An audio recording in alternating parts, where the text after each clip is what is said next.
Well, thank you for being here again this week and week after week, and for your commitment to be here and learn how to have the kind of life that can take other lives to heaven with you.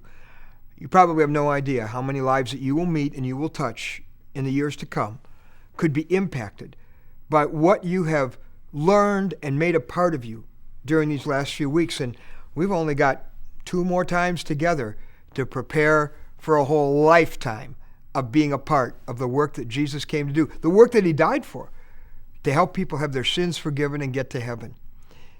We've had a chance to look over how our hope story can be a bridge from a felt need that people have in their life to what Jesus did on the cross to take care of the cancer that causes the symptoms. Who knows where the starting point might be in certain lives. Maybe there's someone you know who has spent a lot of time and a lot of effort striving for success to get money and get a house and get a position. And yet everybody seems to find out that it's hollow and it's empty. You get to the top of Mount Happiness and you say, well, the reason I wasn't happy before is that I wasn't at the top of Mount Happiness, and now I'm at the top and I'm still not happy. I'm still empty. Where do I go now? And maybe you can tell them from your own life how all the things that you attempted to find happiness and peace and fulfillment in were hollow until you found out the reason you're here. In fact, in the words of the Bible, the only one who really knows why you're here, because he put you here, you were created by him and for him, and that hole in your heart was for him and he wasn't there. And then you can begin from there to move into what Jesus did to bring us to him. Maybe you've been through tragedy. Maybe you've been through cancer or a serious disease of some kind. And you can testify to the peace that God gave you, the anchor that relationship is, that whatever you lose, you cannot lose him. And then you begin to move into how that relationship with him began when you realized you didn't have that and how you could have it. Building that bridge to Jesus. Now, this is not always easy, obviously, to talk to someone about Jesus. It's not a picnic. It's a battle. And like any battle, there are going to be some struggles to break through to them. In fact, I found over the years in talking to people about Jesus that there are 4 roadblocks that continue to come up.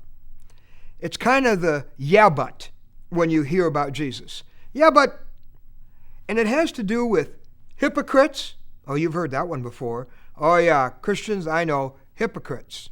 Secondly, it has to do with religion. I am this religion, you're that religion. Or I am a religious person, therefore I don't need this. Something about their religion or their religiosity will come up. Thirdly is bitterness toward God. Just how come the pain? How come the suffering? How come God? Why did God? And then there's one that's more and more common, the all roads lead to God roadblock. Well, that's fine for you, but, you know, we're all pursuing the same God many different ways, and they all get to him, don't they? We're going to be looking at those roadblocks today. Let me just suggest 2 words that are fundamental in answering so many objections. Those words are words spoken by Jesus over and over to people. He said, follow me. Notice what he didn't say. We've talked about this before. He didn't say, follow my followers. So if I know some Jesus followers who are hypocrites, it really is a non-issue. Because Jesus said it's all about me. The only reason not to come to Jesus is if you have a problem with Jesus. Because he made it all about him.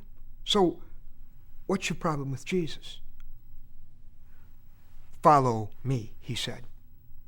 And the cross, to bring people to the cross, to look at the Son of God butchered there because of his love for them, to deal with the sin that is ultimately behind most of the human suffering in the world today. The issues aren't because of God, they're because of our choices against God. And that cross ultimately answers that whole thought of all roads lead to God. Here's why. See, our problem with God isn't that we need some good things to do to placate him and please him and make up for the wrong things we've done. No, see, sin has a death penalty. In the words of the Bible, the only possible consequence for a life that we have all lived where we put ourselves in the center instead of God, it says the wages of sin is death. The spiritual hijacking of my life has a death penalty. Now, a religion can't die for you. Whatever religion you are. No religion can pay a death penalty for you. There's only one way to pay a death penalty, right? Somebody has to die. Somebody on death row can be a very good boy there, but that will not pay their death penalty for what they have done. We are all on death row spiritually. We don't need a religion. We need a rescuer. That's why Jesus said, I am the way, the truth, and the life. No one can come to the Father except by me. Now, he wasn't saying that Christianity was a superior religion. This isn't about the superiority of Christianity. It's about the uniqueness of Jesus. There are many religions, many nice philosophies, many sets of good things you could do for God.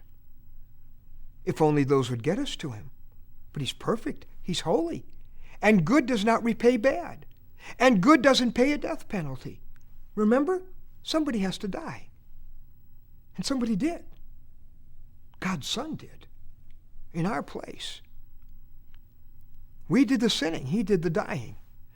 There's not even anybody else who even claimed to die for our sins other than Jesus. Of course, a dead man can't give you anything. A dead man can offer you life, but he can't give you what he doesn't have. Only Jesus can do that because he walked out of his grave under his own power. He's alive. But only after paying the death penalty we should pay.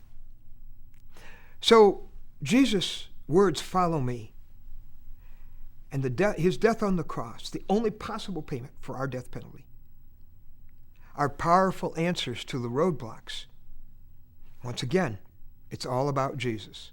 Let's spend the next few minutes thinking through some of the things that maybe kept us from Jesus at one point, and what changed that, and how we can be prepared to move past the roadblocks to find an open heart for Jesus to enter.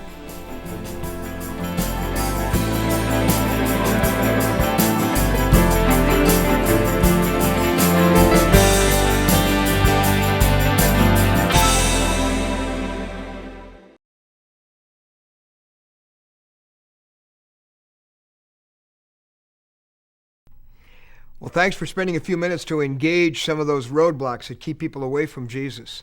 And remember, you always want to keep bringing the conversation back to Jesus and back to the cross. In a sense, your assignment is to take someone you care about by one hand and Jesus by the other and bring the two of them together. Or, in another picture, to grab your friend by the hand and walk them up Skull Hill until they are standing at the foot of that cross. And to say to them, this man is doing that for you. That's how much he loves you. Two things the cross tells us. That's how bad my sin is. It took that to pay for it. And that's how great his love is. And aren't you glad for those words in 1 Samuel chapter 17 when little David was going against gargantuan Goliath. And here was the decisive equation.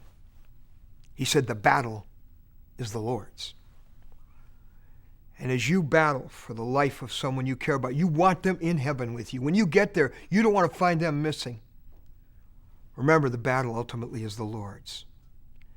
Your assignment for this week is really to do what I hope will now become your lifetime assignment. To pray every day this week, that 3 open prayer. Maybe you've been doing it. Keep doing it.